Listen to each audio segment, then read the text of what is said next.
ክርስቶስ ተንሥአ እሙታን በአቢይ ኃይል ወሥልጣን አሰሮ ለሰይጣን አግዓዞ ለአዳም ሰላም እምይእዜሰ ኮነ ፍስሐ ወሰላም። እንኳን ለብርሃነ ትንሣኤው በሰላም አደረሳችሁ። የተወደዳችሁና የተከበራችሁ የዚህ ቻናል ቤተሰቦች ክርስቶስን ለምትወዱ ስሙን ለምትጠሩ በደሙ ለተዋጃችሁና የትንሣኤውን ብርሃን ለምትጠባበቁ ሁሉ የእግዚአብሔር አምላካችን ጸጋ የእግዚአብሔር አምላካችን ሰላም በእናንተ ላይ ይብዛ። ዛሬ ተራ ቀን አይደለም። ዛሬ የዘመናት ሁሉ ቁንጮ፣ የተስፋችን ሁሉ ማሳረጊያ፣ የጨለማው መገፈፊያ፣ የብርሃን መፈንጠቂያ የሆነው ታላቁ የፋሲካ የብርሃነ ትንሣኤው ዕለት ነው። እባካችሁን አሁን ባላችሁበት ስፍራ ሆናችሁ ለጥቂት ደቂቃዎች የልባችሁን ጆሮ ክፈቱ። አይኖቻችሁን ቀና አድርጉና ያንን ታላቅ ማለዳ ያንን ድንቅ የትንሣኤ ንጋት በመንፈስ አይናችሁ ተመልከቱ። ዓለም በሐዘን ተውጣ ተስፋ ቆርጣ የጨለማው ንጉሥ ያሸነፈ መስሎት በነበረበት በዚያች የጭንቀት ሰዓት ድንገት ማንም ሊገምተው በማይችለው የሰው ልጅ አእምሮ ሊያመዛዝነው ከሚችለው በላይ በሆነ ታላቅ ኃይልና ግርማ ምድር ተንቀጠቀጠች፣ አለቶች ተሰነጠቁ፣ ሞት ደነገጠ፣ መቃብር ተከፈተ። አምላካችን ጌታችን መድኃኒታችን ኢየሱስ ክርስቶስ የሞትን ማሰሪያ በጣጥሶ የመቃብርን አለት አንከባሎ የሲኦልን የነሐስ በሮችን ሰባብሮ መቃብር ክፈቱልኝ መግነዝ ፍቱልኝ ሳይል በገዛ ስልጣኑ በአምላካዊ ኃይሉ በታላቅ ግርማ ከሙታን ተለይቶ ተነሳ። ሞት በሞቱ ተዋጠ፣ ሕይወትም ነገሰ። አድማጮቻችን ሆይ እስኪ ይህንን አምላካዊ ኃይል አስቡት። መቃብር ሊያስቀረው ያልቻለውን፣ ሞት ሊያስቀረው ያቃተውን፣ የጨለማው ኃይል ሊቋቋመው ያልቻለውን የክርስቶስ ኃይልና ስልጣንን አስቡት። እርሱ የሕይወት ራስ ነውና በሞት ጥላ ስር ሊያዝ አልቻለም። ይህንን ስታስቡ ልባችሁ በሐሴት አይዘልምን? ውስጣችሁ በደስታ አይሞላምን? አዎን ይሞላል። የዘላለም አምላካችን የፍጥረት ሁሉ ጌታ ስለኛ ብሎ የተዋረደው ስለኛ ብሎ የተሰቀለው እርሱ ዛሬ አሸናፊ ሆኖ ተነስቷል። እስቲ አሁን ሁላችሁም ያ ከሙታን የተነሳው የክብርን ጌታ ብርሃን ለብሶ ብርሃን ተጎናጽፎ የቆሰሉት እጆቹን ዘርግቶ ሰላም ለእናንተ ይሁን እያለ በእያንዳንዳችን ቤት በየሳሎናችን በየጓዳችን በየመኝታ ቤታችን በልባችን ጓዳ ውስጥ ሲገባ በምናባችሁ አስቡት። ቤታችሁ በብርሃን ሲሞላ የጨለመባችሁ ነገር ሁሉ የሐዘን፣ የህመም፣ የጭንቀትና የብቸኝነት ደመና ሁሉ በትንሣኤው ጸዳል ሲገፈፍ ይሰማችሁ። እርሱ ዛሬ በቤታችሁ ገብቷል። ልጄ ሆይ አታልቅስ፣ ልጄ ሆይ አታልቅሺ፣ እኔ ሞትን አሸንፌዋለሁ፣ ያንተንም የሕይወት ፈተናዎችን አሸንፌልሃለሁ፣ ያንቺንም የሕይወት ፈተናዎችን ሁሉ አሸንፌልሻለሁ ሲላችሁ ስሙት። ይህንን እጅግ ጥልቅ የሆነ የፍቅሩንና የኃይሉን ልክ ስታስቡ እንባችሁ ይፍሰስ፣ አትከልክሉት። ይህ እንባ የሐዘን አይደለም፣ የመከራ አይደለም። ይህ እንባ ሞት በማይችለው ፍቅር ስለወደደን፣ ስለፈጠረን፣ ስላከበረን፣ ስላዳነን ስለ አምላካችን የሚፈስ የደስታ የሐሴት የፍቅር እንባ ነው። ልባችሁ ስለ ክርስቶስ ብርሃነ ትንሣኤ በደስታ ይፈንጥዝ። ነፍሳችሁ ክርስቶስ ተንሥአ እሙታን በአቢይ ኃይል ወሥልጣን እያለች ትዘምር። አቤቱ ጌታ ሆይ እንሰግድልሃለን፣ እናመሰግንሃለን። ክብርን፣ ውዳሴን፣ አምልኮን ሁሉ ለአንተ እናቀርባለን። አንተ ከፍ ከፍ በል፣ ስምህ ይክበር፣ ኃይልህ ይግነን፣ ቸርነትህም ይወደስ። ሞትን በሞትህ የሻርህ ለሰው ልጅ የዘላለም ሕይወትን የሰጠህ የሕይወት አምላክ ሆይ ተመስገንልን። በሲኦል የነበሩትን ነፍሳት ነፃ እንዳወጣ ዛሬ ደግሞ በኃጢአት፣ በጭንቀት፣ በበሽታ፣ በመከራ እስራት ውስጥ ያሉትን ሁሉንም ሰዎች ነፃ እንድታወጣቸው እንማጸንሃለን። አንተን ማዳመጥ ለጀመሩት ሁሉ በረከትህን አብዛላቸው። የትንሣኤ ብርሃን በኑሯቸው፣ በሥራቸው፣ በትዳራቸው፣ በልጆቻቸው ላይ ይብራ። ሐዘናቸውን ወደ ደስታ፣ ልቅሷቸውን ወደ እልልታ፣ ድካማቸውን ወደ ብርታት ቀይርላቸው። ቤታቸውን በበረከት፣ ጓዳቸውን በሰላም፣ ልባቸውን በፍቅር ሙላ። አቤቱ ጌታ ሆይ በዚች በተቀደሰች ዕለት በታላቋ የብርሃነ ትንሣኤህ በዓል ምሕረትህንና ቸርነትህን በሕዝብ ላይ አፍስስ። የተወደዳችሁና የተከበራችሁ ውድ አድማጮቻችን ይህንን ታላቅ የትንሣኤ ደስታ በልባችን እያጣጣምን በደስታ እንባ ታጅቦ በሐሴት ተሞልቶ ልባችን ወደ አምላካችን ከፍ ከፍ እያለ ባለበት በዚህ ጥልቅ መንፈሳዊ ስሜት ውስጥ ሆነን ስለ ክርስቶስ ትንሣኤ የተወሰኑ ምስጢራትን ካየን በኋላ በቀጥታ በዕለተ እሁድ የሚጸለየውን የጌታችንን መከራውንና ስቃዩን ደግሞም ስለ ትንሣኤው የሚናገረውን ታላቅ ቃል ኪዳን ያለውን ድርሳን እንደ እግዚአብሔር ፈቃድ እናቀርባለን። ይህ ድርሳን የነፍስ ምግብ ነው፣ የመንፈስ እርካታ፣ የበረከት ምንጭ ነው። ቃሉን ስትሰሙ የትንሣኤው ጌታ ራሱ በልባችሁ ሲናገር ትሰማላችሁና ዝግ ብላችሁ በጸሎት መንፈስ ሆናችሁ በማዳመጥ የዚህ ታላቅ በረከት ተካፋይ እንድትሆኑ በእግዚአብሔር ፍቅር እንጋብዛችኋለን። የትንሣኤው ጌታ አምላካችን ኢየሱስ ክርስቶስ የሁላችንንም ልብ በደስታ ይሙላው። አሜን።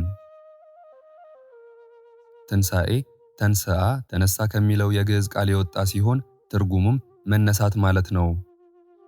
ይኸውም የሰው ልጅ ሞቶ ሥጋው ፈርሶ በስብሶ እንደማይቀርና በዳግም ምጽአት ጊዜ እንደሚነሳ የሚያመለክተን ነው። የሰው ልጅ ከፈጣሪ የተሰጠውን ትእዛዝ ባለመጠበቁ ምክንያት የሞት ሞት ተፈርዶበት ነበር። እንዳትሞቱ ከእርሱ አትብሉ አትንኩትም ተብሎ ነበርና። በዚህም ምክንያት ከአቤል ጀምሮ እስከ ዕለተ ምጽአት ድረስ የሰው ልጅ በሥጋ የሚሞት ሆኗል። ነገር ግን እንደ ሞትን አንቀርም፣ ሁላችንም ትንሣኤ ያለን።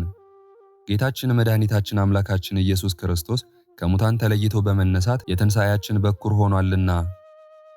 ሞት በሰው በኩል ስለመጣ ትንሣኤ ሙታን በሰው በኩል ሆኗል እንዲል ዘላለማዊ ሞታችን ፈርሶና በስብሶ መቅረት የቀረልን አካላዊ ቃል ሥጋችን ተዋህዶ ሰው ሆኖ ሞትን በሞቱ ድል ከነሳልን በኋላ ነው።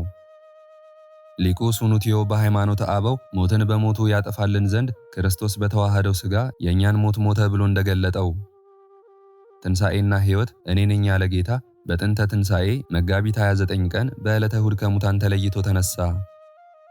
መልአኩም አትደንግጡ፣ የተሰቀለውን የናዝሬቱን ኢየሱስ ትሻላችሁን? ተነስቷል ብሎ ለቅዱሳት አንስት ነግሯቸዋል። የክርስቶስ ትንሣኤ ከአልዓዛር ትንሣኤ የተለየ ነው። አልዓዛርን ያስነሳው ራሱ ክርስቶስ ሲሆን ትንሣኤውም መልሶ ሞት ነበረበት። ክርስቶስ ግን የተነሳው በራሱ ሥልጣን ነው። ዳግመኛም ሞት የለበትም። ይህን ቤተ መቅደስ አፍርሱት በ3 ቀንም አስነሳዋለሁ ካለ በኋላ እርሱ ግን ይህንን የተናገረው ቤተ መቅደስ ስለተባለ ሰውነቱ ነበር ይለዋል። በሌላም የወንጌል ክፍል እናንተ በሰቀላችሁት እግዚአብሔርም ከሙታን ባስነሳው በናዝሬቱ ኢየሱስ ክርስቶስ ስም ይላል። በሃይማኖተ አበው ደግሞ መንፈስ ቅዱስ አስነሳው የሚል ይገኛል። ይህን ቢል ሦስቱ አካላት አንዲት ግብረ ባህሪ ስላላቸው ያቺን ለእያንዳንዱ አካላት አድሮ መናገሩ ነው። አብ አምላክ፣ ወልድ አምላክ፣ መንፈስ ቅዱስ አምላክ ቢል 3 አምላክ አንልም፣ አንድ አምላክ እንላለን እንጂ። እኔና አብ አንድ ነን እንዲል ማስነሳት ሦስቱ አካላት አንድ የሚሆኑበት ግብር ስለሆነ አብ አስነሳው፣ በራሴ ሥልጣን ተነሳው፣ መንፈስ ቅዱስ አስነሳው ቢል አንድ ነው። በዳግም ምጽአት ጊዜ ሙታን ሲነሱ 2 አይነት ትንሣኤ ይነሳሉ። አንደኛው ትንሣኤ ዘለ ክብር ሲሆን ሁለተኛው ትንሣኤ ዘለ ሐሳር ነው። ትንሣኤ ዘለ ክብርን የሚነሱ የእግዚአብሔርን ትእዛዝ የፈጸሙ ቅዱሳን ናቸው። ትንሣኤ ዘለ ሐሳርን የሚነሱ ደግሞ የእግዚአብሔርን ሕግ ያልፈጸሙ ኃጥአን ናቸው። እነዚያም ኃጥአን ወደ ዘላለም ቅጣት፣ ጻድቃን ግን ወደ ዘላለም ሕይወት ይሄዳሉ ተብሎ እንደተገለጠ ትንሣኤ ዘለ ክብርን የተነሱ ጻድቃን ለዘላለም በመንግሥተ ሰማያት በተድላ በደስታ ይኖራሉ። ትንሣኤ ዘለ ሐሳርን የተነሱ ኃጥአን ደግሞ ለዘላለም በገሃነመ እሳት በስቃይ በሰቆቃ ይኖራሉ።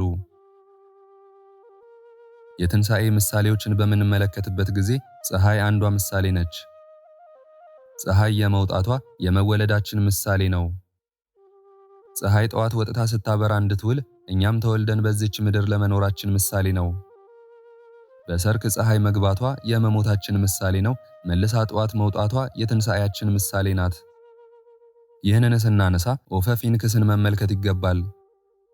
ይህ ወፍ የሚሞትበት ቀን እንደደረሰ ባወቀ ጊዜ ብዙ ጭቃ ሰብስቦ ወደ ግብጽ ይሄዳል። በጭቃው ላይ ቆሞ ክንፉን በደረቱ ባማታው ጊዜ ከአካሉ እሳት ወጥቶ ሥጋውን አጥንቱን ሁሉ ያቃጥለዋል። በእግዚአብሔርም ትእዛዝ ዝናም የያዘ ደመና መጥቶ ዝናም ይዘንማል፣ እሳቱንም ያጠፋዋል። ከዚያም ከአመዱ ትንኝ ይገኛል፣ ክንፍም ይበቅልለታል፣ ቡላላ ህሎ ያድራል። በሦስተኛው ቀን እንደቀደመ አካሉ ይመለስለታል። የራሳችን ጠጉርም ከተላጨ በኋላ መልሶ ሌላ አዲስ ጠጉር ይበቅልልናል። የእጅ ጥፍርም እንዲሁ ከተቆረጠ በኋላ አዲስ ጥፍር ይወጣል። ይህ ሁሉ ምሳሌ ዘየ ሐጸጽ ነው። እኛ በምንነሳበት ጊዜ ይዘነው የምንነሳው ሥጋ የማይራብ የማይጠማ ሥጋን ነው። በምስጋናና በጸጋ ላይ ጸጋ እየተጨመረለት የሚሄድ ሥጋን ይዘን ነው የምንነሳው። ሌላውና ዋናው ግን በኃጢአት የወደቅን ሰዎች በንስሐ ተነስተን አዲስ ልብን ገንዘብ ማድረግ ይገባናል። ይህም ትንሣኤ ልቦና ይባላል።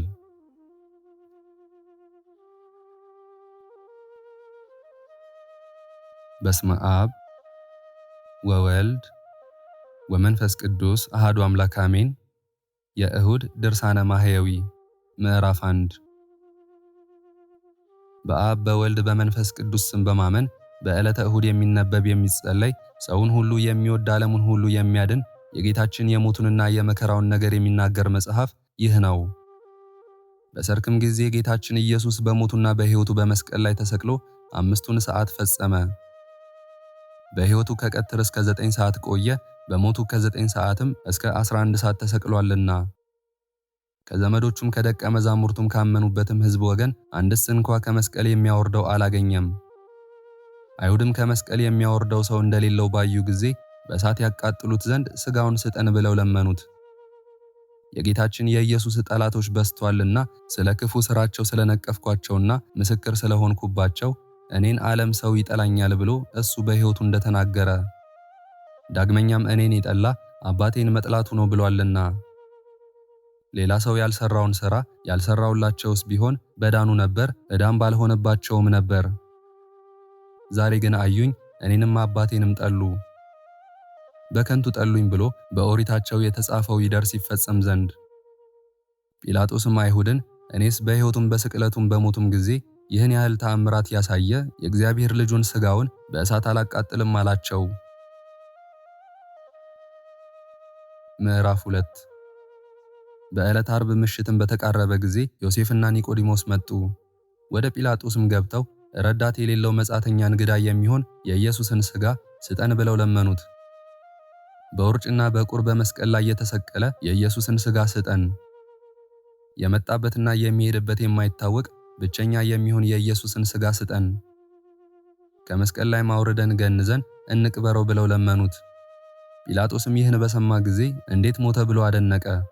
እንደ ሞተም አውቆ ብላቴናውን ጭፍሮቹን ጠርቶ የኢየሱስን ሥጋ ስጣቸው ብሎ አዘዘ። እሊህም ጌታችን ወደ ተሰቀለበት ቦታ ሄደው ሰገዱለት። የተቸነከረባቸውንም የብረት ችንካር ከእጆቹ ከእግሮቹ ከደረቱም ነቅለው አወጡት። ከመስቀሉም ጋር የታሰረበትን የወገቡን ገመድ ፈቱ። ከዚህም በኋላ ጌታችን ኢየሱስን ከመስቀል ላይ አወረዱት። ከመስቀልም ባወረዱት ጊዜ በደሙና በአጥንቶቹ በቁስሉ ፈጽሞ ሳይነዋወጥ ተኛ። ስለኛ በሞት ዓይኖቹ እንደተሸፈኑ ባዩ ጊዜ፣ ስለኛ ጆሮቹን በሞት እንደተዘጉ ባዩ ጊዜ፣ ስለኛም በሞት አንደበቱ ዝም እንዳለ ባዩ ጊዜ፣ ስለኛም እጆቹና እግሮቹ እንደታሰሩ ባዩ ጊዜ ሞትን ድል የምትነሳ ጌታ ሆይ ተኛህን? ሞትስ በአንተ ላይ እንደምን ሰለጠነ እያሉ አለቀሱ። ከሞተም በኋላ በሦስተኛው ሰዓት ሕያው እንደመሆኑ የጌታችን የኢየሱስ ዓይኖቹ ያን ጊዜ ግልጽልጽ አሉ። ዓይኖቹም በተገለጡ ጊዜ ዮሴፍና ኒቆዲሞስ ደነገጡ። በክቡር ሥጋው በድን በሰሙት በሦስቱ ምስጋናዎችም አመሰገኑት። እሱም ብዙ ነገር ነገራቸው። ዳግመኛም እስከ ትንሣኤ ቀን ድረስ በሞት ዓይኖቹ ተሸፈኑ። ምዕራፍ 3 ጌታችን ኢየሱስን ዮሴፍና ኒቆዲሞስ ሰው ባለበሰው አዲስ ግምጃ ሻሽ ገነዙት። በሚገንዙት ጊዜ እንደ አይሁድ ሥርዓት ከሽቱና ከከርቤ ጋር በሰበን ጠቀለሉት። ይህም ኒቆዲሞስ አስቀድሞ ሌሊት ወደ ጌታ ሄዶ መምህር ሆይ ታስተምር ዘንድ ከእግዚአብሔር ተልከህ እንደመጣህ እናምናለን ያለው ነው። እግዚአብሔር በሕልውና ሳለ ካንተ በቀር አንተ የምትሠራውን ሌላ ሰው የሚሠራ የለም። ጌታችንም የሞቱንና የስቅለቱን ነገር ገለጠለት። ሙሴ የምድር አርዌን በበረሃ እንደሰቀለው የሰው ልጅም እንዲሁ ይሰቀል ዘንድ አለው ብሎ ገለጠለት። በእሱ ያመነ ሁሉ እንዳይጎዳ ለዘላለሙ ይድናል እንጂ። እግዚአብሔር አንድ ልጁን ለሰው ቤዛ አድርጎ አሳልፎ እስከ መስጠት ደረሰ፣ ይህን ዓለም ወዶታልና። በእሱ ያመነ ሁሉ የዘላለም ሕይወት ያገኛል እንጂ እንዳይጎዳ። እግዚአብሔርም በዓለም ይፈርድ ዘንድ ልጁን ወደዚህ ዓለም አላከውምና ዓለሙን ያድነው ዘንድ ነው እንጂ በእሱም ያመነ እንዳይፈረድበት። በአዲስ ግምጃ ሻሽ እንደገነዙት ሰው ባልተቀበረበት በአዲስ መቃብር ጌታችን ኢየሱስን ቀበሩት። ዮሐንስም ጌታችን ኢየሱስን ከሰቀሉበት አቅራቢያ የተክል ቦታ አለ፣ በዚያም በተክል ቦታ ሰው ያልተቀበረበት አዲስ መቃብር አለ ብሎ ጽፏል። በዚያም ጌታችን ኢየሱስን ቀበሩት። የአይሁድ ዓርብ ጊዜው መሽቶ ነበርና መቃብሩን በተሰቀለበት ቦታ ቅርብ ነበር። መቃብሩንም በታላቅ ደንጊያ ገጥመውት ሄዱ። ያም ቀን ለቀዳሚት አጥቢያ ዓርብ ማታ ነበር። ከገሊላ የተከተሉት ሴቶችም ሥጋው እንደምን እንደተቀበረ መቃብሩን አዩ። ጌታችን ኢየሱስን መጠን ያለው መቃብር እንደምን እንደወሰነውና እሱ በሰማይና በምድር የመላ ሲሆን እንደ ሙታን እንደምን እንደተወሰነ ተመለከቱ።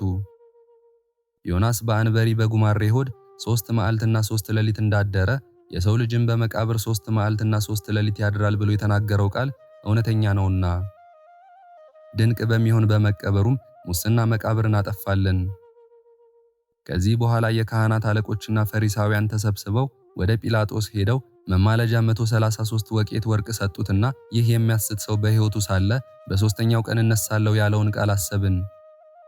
አሁንም መቃብሩን እስከ 3 ቀን ጠብቁ ብለህ እዘዝ አሉት። ደቀ መዛሙርቱም ሌሊት መጥተው በድኑን ሰርቀው እንዳይወስዱ ለሕዝቡም ከሙታን ተለይቶ ተነሳ እንዳይሉ ከቀደመች በደሉ የኋለኛይቱ በደሉ የከፋች ትሆናለችና አሉት።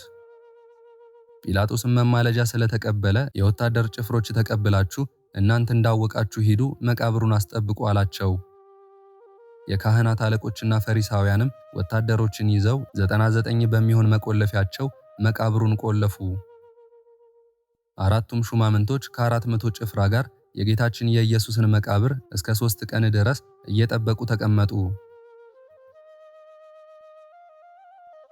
ምዕራፍ 4 ሞትን ያጠፋ ሞትን ድል የነሳ ጌታችን ኢየሱስ ግን አይሁድን ይህን ቤተ መቅደስ አፍርሱት፣ እኔ በ3ኛው ቀን አነሳዋለሁ እንዳላቸው በእውነት በ3ኛው ቀን ከሙታን ተለይቶ ተነሳ።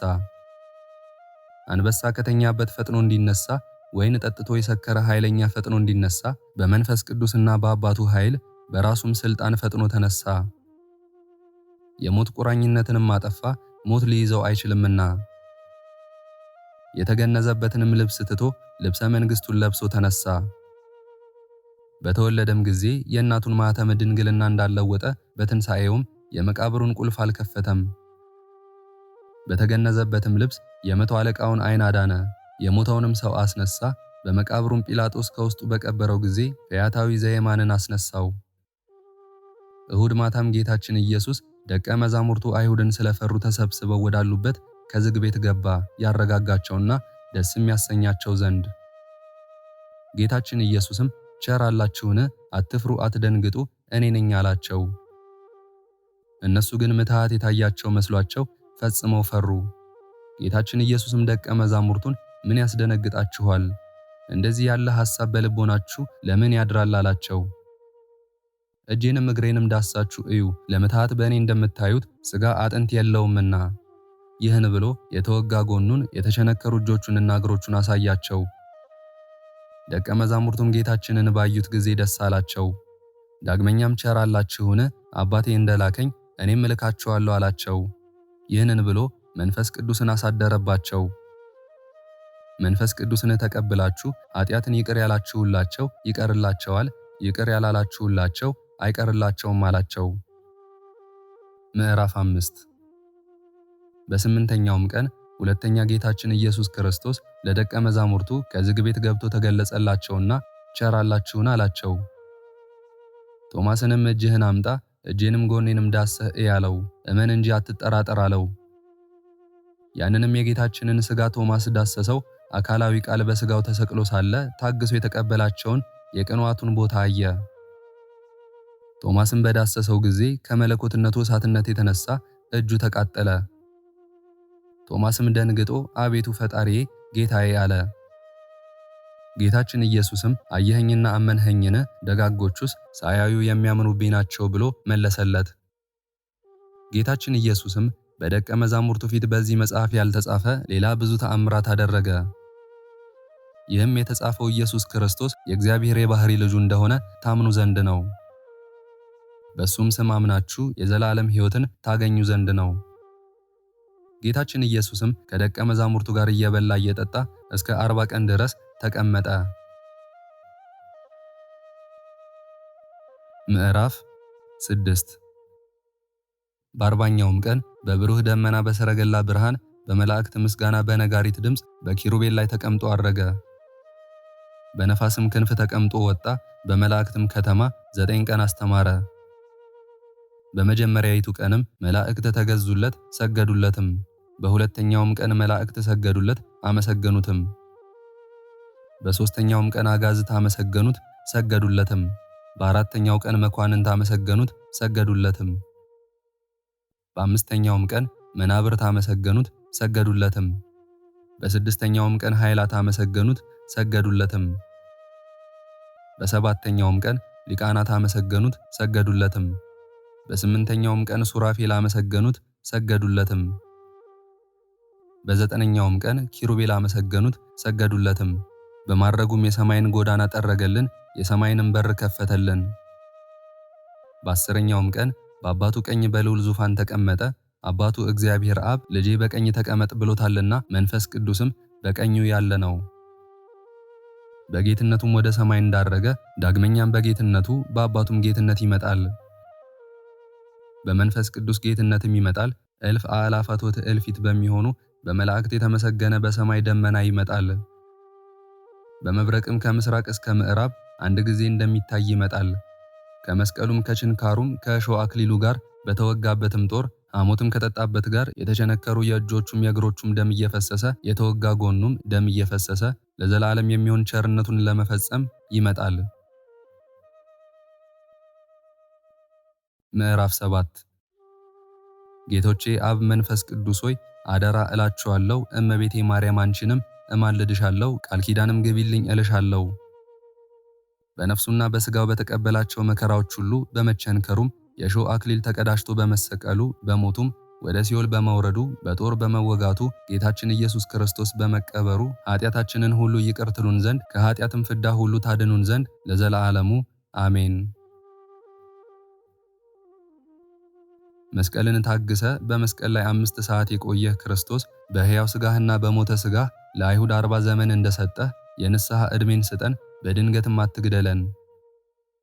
ክርስቶስ ሆይ በፍቅርህ ከአይሁድ ፍቅር የተለዩ ወገኖች ወልድ ከመስቀል ጋር የተቸነከረና የተሰቀለ ሆኖ እንዳያድር ከጲላጦስ ዘንድ ሥጋህን ለማውረድ ለመኑ። ባወረዱህም ጊዜ በምስጋና ቃል ከመስቀሉ ወርዶ ለሁሉ ሕይወትን አደረገ አሉ። በዋግራ ሽቱና በከርቤ ገርዜን በሚባል ልብስም ሙታን እንደሆኑ እንደ አይሁድ ሕግ የገነዙ የታመነ ሟች ስትሆን ዓይኖችህን የገለጥህ ፈጣሪ ክርስቶስ ሆይ በምዕራብ ቦታ አታስቀምጠን፣ ኩነኔና ደይን በዚያ የተዘጋጀ ነውና። 2 የሆኑ የኦሪት ጻድቃን በታች ወዳለ ወደ መሬት አውርደው የቀበሩህ በዮሴፍ ተክል ቦታ የታነጸ መቃብር 3 ክንድ ሲሆን እንዴት ቻለ? እስከ ትንሣኤህስ ድረስ በውስጡ እንዴት ተኛ? የሚያስፈራ የአንበሳ ልጅ በኃይሉ እንዲነሳ ከጣፈጠ ከወይኑ መጠጥም የተነሳ ኖህ እንደነቃ በሰላም ከሞትህ በኋላ የተነሳ ደም በደም ይነጻልና አቤቱ በሽተኛ የምሆን የኔ ባሪያህን እንዲሁም ይህንን ጸሎት የተከታተሉትን ባሪያዎችህን የሁላችንንም ደም በደምህ አንጻ።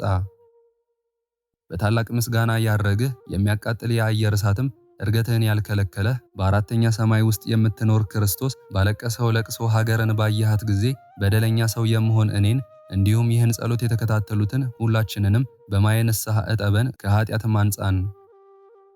ፍጹም በሆነ በመንፈስ ቅዱስ ቀኝ ሳለህ በግራ ያይደለ በተለየ አብ ቀኝ የተቀመጥህ አቤቱ ዓለም እንደሚሰጥ አትሰጥምና የሥጋና የነፍስ መድኃኒት ዛሬ ስጠን። በአንተ ምስጋና በአብ ምስጋና ኗሪ በሆነ በመንፈስ ቅዱስም ምስጋና በብዙዎች መላእክት ምስጋና የምትመጣ መስቀል ትከሻ የማይችለው ክርስቶስ ሆይ አቤቱ ነፍሳችንን ወደ ብርሃን ቦታ አሳርፋት፣ ግዙፍ በሆነ በሥጋዊ ሕይወታችንም ላይ ጥፋትን አታሳየን። ፈጣሪያችን ሆይ በብዙ መገረፍ ቁጥር ላንተ ምስጋና ይገባሃል። ፈጣሪያችን ሆይ በብዙ መከራህ ቁጥር ላንተ ምስጋና ይገባሃል። ሞትን የተቀበልህ ንጉሳችን ሆይ ላንተ ምስጋና ይገባሃል።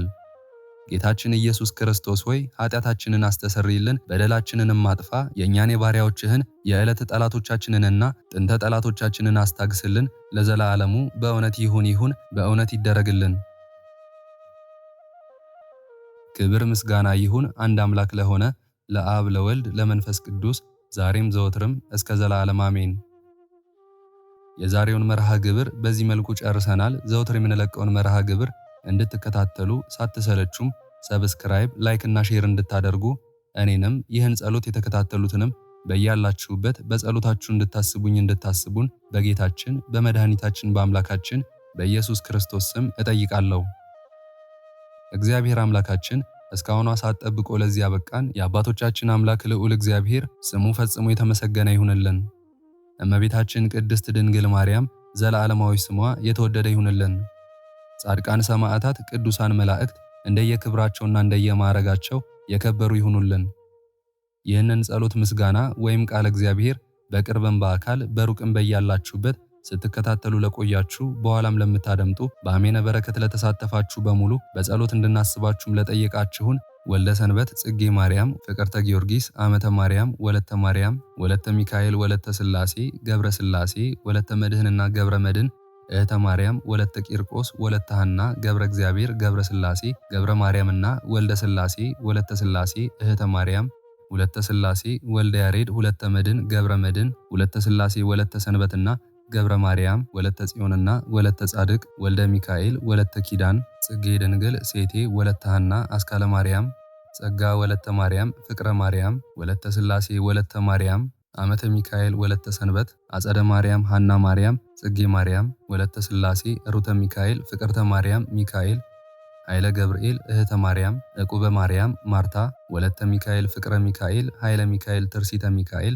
ፍቅረ ስላሴ፣ ተስፋ ሚካኤል፣ ወለተ ማርያም፣ ሐና ማርያም፣ አክሊለ ሰማያት፣ ፍቅረ ዮሐንስ፣ እጸገነት፣ ወለተ ዮሐንስ፣ ወለተ ስላሴ፣ ወለተ እስጢፋኖስ፣ ወለተ ኪዳን፣ ሀብተ ማርያም፣ ፍቅረ ስላሴ፣ ወለተ ስላሴ፣ ወለተ ማርያም፣ ወለተ ስላሴ፣ ወለተ መድህን፣ ወለተ ስላሴ፣ ወለተ ኪዳን፣ ወልደ ኢየሱስ፣ ወልደ ኪሮስ፣ ወልደ ሰንበት ወሰን ምስጋና፣ ወለተ ኪዳን፣ ወለተ ሰንበት፣ ወለተ ሰንበት፣ ወለተ ስላሴ፣ አጸደ ማርያም፣ ወለተ ስላሴ፣ እህተ ማርያም፣ አስካለ ማርያም፣ ቀጸላ ማርያም፣ ወለተ ሐና፣ ወለተ ኪዳን፣ ወለተ ሚካኤል፣ ሐና ማርያም፣ ገብረ ስላሴ፣ ወልደ ስላሴ፣ ወለተ ስላሴ፣ ኃይለ ገብርኤል፣ ወለተ ገብርኤል፣ እህተ ገብርኤል፣ ወለተ ገብርኤል፣ ወልደ ትንሣኤ፣ ገብረ መስቀል፣ ወልደ ሐዋርያ፣ አስካለ ማርያም፣ ወለተ ኢየሱስ፣ ሰይፈ ገብርኤል፣ ወልደ ብርሃን፣ አሰበ ጻድቅ፣ ተክለ ጻድቅ፣ ጸጋ ማርያም፣ ወለተ ማርያም፣ ወለተ ሕይወት፣ ሰሊና፣ ወለተ ትንሣኤ፣ ወለተ ብርሃን፣ ወለተ ማርያም፣ ወልደ ማርያም፣ ሰይፈ ሚካኤል፣ እህተ መላክ፣ እሴተ ማርያም፣ አክሊለ ማርያም፣ አክሊለ ገብርኤል፣ ወለተ ሐና፣ ወለተ ሐና፣ ወለተ ሐና፣ ገብረ ስላሴ፣ ወለተ ጻድቅ፣ ወለተ ማርያም፣ ፍሬ ሰንበት፣ እህተ ጻድቅ፣ ወለተ ዮሐንስ፣ ወለተ ሰማያት፣ አጸደ ማርያም፣ ወለተ ኪዳን፣ ወልደ አረጋዊ፣ እህተ ማርያም፣ ጸገነት፣ ወለተ ሰንበት፣ ወለተ ስላሴ፣ ወለተ ስላሴ፣ ኃይለ ገብርኤል፣ ገብረ አብ፣ ኃይለ ሚካኤል፣ አስካለ ማርያም፣ አምደ ሚካኤል፣ ወለተ ሚካኤል፣ አመተ ኢየሱስ፣ ወለተ መድህን፣ ወለተ ማርያም፣ ፈቃደ ማርያም፣ አጸደ ማርያም፣ ወለተ ሐና፣ ወለተ ኪዳንና በትረ ማርያም፣ ወለተ ስላሴ። ሁላችሁንም እግዚአብሔር ያስባችሁ ከነ ቤተሰባችሁ በሕይወት በጤና ያቆያችሁ። ዕድሜ ዘመናችሁ የተባረከ፣ ስራችሁን የሰመረ፣ ቀናችሁን ያማረ፣ ኑሯችሁን የከበረ፣ ጸሎታችሁንም የተሰማ ያድርግላችሁ። እንዲሁም በአካል በሥጋ የተለዩንን ወለተ ማርያም፣ ወለተ ስላሴ፣ ገብረ ስላሴ፣ ወለተ ጽዮን፣ ወልደ ሰማያት፣ ሳህለ ማርያም እግዚአብሔር አምላካችን ነፍሳቸውን ይማርልን፣ በአጸደ ሕይወት በገነት በመንግሥተ ሰማይ ያሳርፍልን። አነሳስቶ ላስጀመረን አስጀምሮም ላስፈጸመን ለልዑል እግዚአብሔር ክብርና ምስጋና ይግባው ዛሬም ዘወትርም ለዘለዓለሙ አሜን። አቡነ ዘበሰማያት